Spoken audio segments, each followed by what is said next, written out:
me again, Marley, and you might be wondering why I'm wearing this robe, my night robe. So, well, anyway, I'm about to sleep, but I cannot sleep, and it's already 11 p.m. and yeah, I cannot sleep, guys. So I decided to make this video, and please excuse my naked face. Yeah, because we are about to sleep, and yeah, no powder, no lipstick, and just good thing that I have my eyebrow microbladed, so something like this. So yeah, so I am doing this video out of one of our Speak and Shine challenge, and that is let me drink.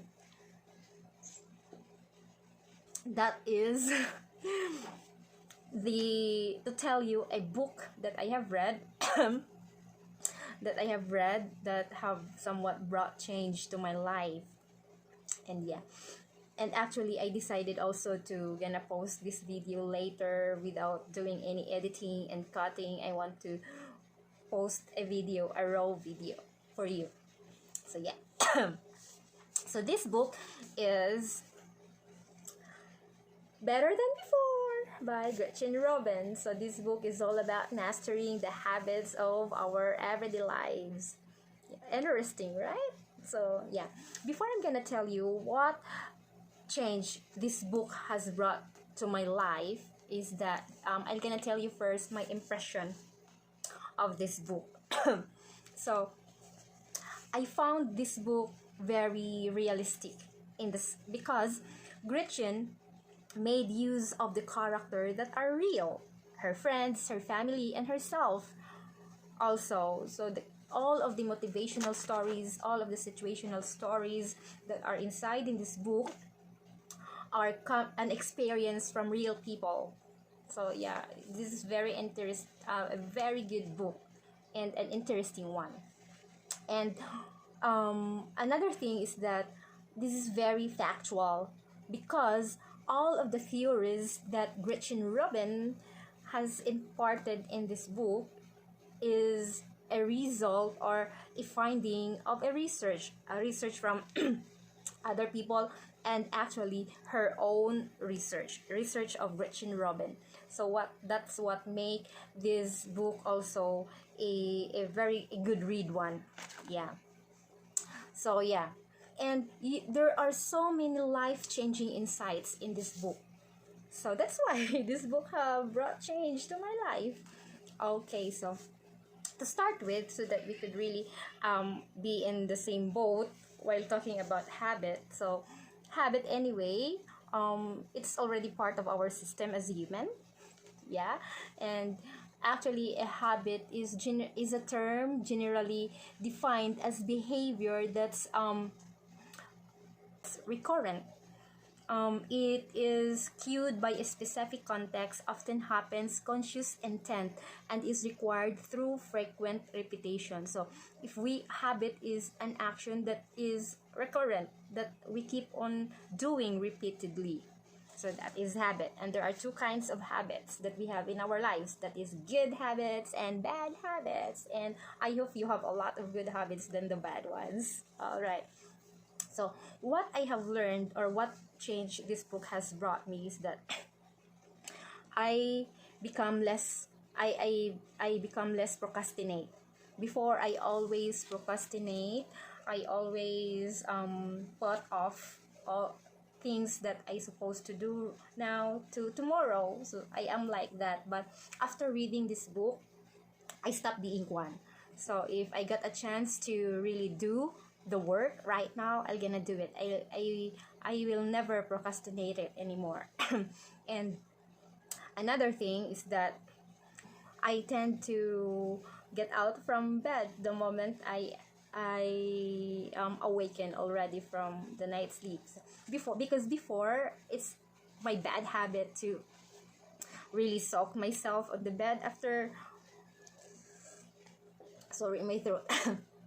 I think this COVID is it's already COVID now. Shocking. Okay. So yeah, before I used to to stay on bed the moment I am awakened. So, and it makes me become a late comer to work, or I was able to do that already. I tend to come on time in school, in my work.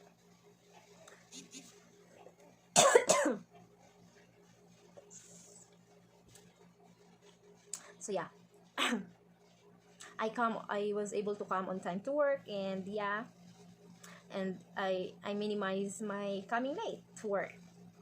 So that's, and you know what, that's a very big change that really happened to me after reading this book, because even my husband has keep on asking me to really not stay in bed longer after I am awakened, because it would really make my day weak, or lack of energy. And yeah, it's the most culprit why I always come to work late.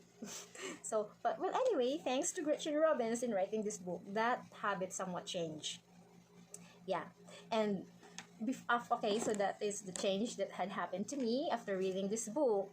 And before I wanted to also give you some of ideas that I have gained from reading this book. So excuse me. Okay, so I really wanted to post this video raw, so no more cuts. Even that burp, I won't cut it. Okay, so yeah, um habit is yeah, if we wanted to, this is the very big idea that I gained or I learned from this book, is that if you wanted to eliminate bad habit and start a good habit to your life, is that you have to know your own tendencies. Because each person's tendencies varies. So what are these tendencies? So you have to know if you have a tendency of being an upholder, being an obliger, a questioner, and a rebel. These these four tendencies, you need to understand which among this is you. So who are this, or what is the personality of a person who is having an upholder tendency? Upholder are the persons that are always willing to meet the outer expectations in his life, and somewhat also the inner expectations. Like, you are doing things because that's how the people around you is expecting you to do, and you yourself wanted to do. So that is an upholder. And you have to really understand if you are one, because it would really affect your decision making on the habits that you're gonna have in your life, in your daily life, in your everyday life. And the next one, if you are an obliger. An obliger is a person that put too much important to how people will think about her, or what are the people around him is expecting him to do. So, and somewhat compromise his own expectation in himself. So something like that is an obliger. So for example, an obliger is wanted to go to have an exercise because that's the society is thinking is right, so he gonna do an exercise, something like that. And yeah, but even though he himself doesn't want to do that, so as a for you to decide whether you have to do the habit or not, or eliminate a bad habit or not, you have to understand also, if you are an obliger, you have to really look deeper to how that certain habit that you wanted to start will impact to the expectation of the people around you. So your consideration must focus on how the people around you will gonna think about it. So that will be the time that you will be eager or decide to have that habit in your life. And yeah, next is that if you are a questioner. So a questioner, or a person who has a questioner tendency, keeps on asking question, and that's me. Like, you keep on asking why people expect this from me, why I am expecting this from myself. So something like that. So you question all the time, and you need to always have justification of everything that you are doing. So a questioner like me has to justify first. Like me, I wanted to stop my procrastinating attitude, so I have to question a lot. Why is it bad to procrastinate? How procrastination affects my personality? How procrastination affects my work? How procrastination affects my relationship with my husband, with my family? So something, I ask all those things, and I find justification of all those questions. And the moment I was able to find justification of all those questions out from outer expectation and inner expectation, that's the moment that I really decided to procrastinate less. Like, if there is already a work, it's already my attitude or my habit to do it right away. Why procrastinate? Why put it off? So I become like that. So in doing so, I become so productive. I become less stressful from my work. See? So I am a questioner anyway, a questioner person. So you must know yourself. And if you are a rebel, if you are a person who has a tendency of becoming a rebel, is that you need to a rebel anyway is a person who wanted to do the opposite of what is expected from him, from other people, and what are his own expectation for himself. So you always wanted to do the opposite. And this kind of this person who has this tendency tends to always do the opposite. So that's why we, like, for example, the outer expectation always tells us that we have to eat healthy, we have to eat vegetables all the time, we have to eat fruits all the time. So those are expectations from the outside, and you yourself, you're gonna say, oh, I wanted myself to be healthy, I wanted to do I wanted to become more stronger physically. But those expectations, you yourself doesn't want to do it. You don't want to do also that certain expectation, because you yourself know that you don't want to eat vegetables, you don't want to eat fruits, and somewhat though you wanted to become stronger and fit physically, but you somewhat think of yourself that it's okay to be fat, it's okay to be obese, or something like that. That's rebel. So when will be a rebel decide to have a good habit and eliminate the bad ones? It's when a rebel has to do the opposite on what are the things the people around him is telling. So that is why I think that's one of the main reason why the low carb diet is a boom nowadays, because many of us may be a rebel.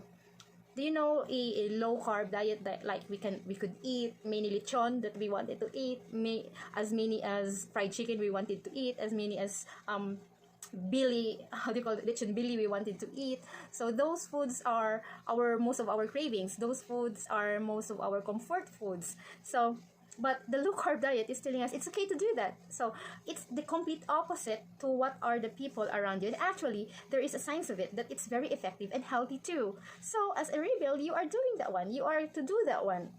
So something like that. That's the main reason why the low carb diet is really a boom. So because there are so many of us are rebels. So something like that. So yeah.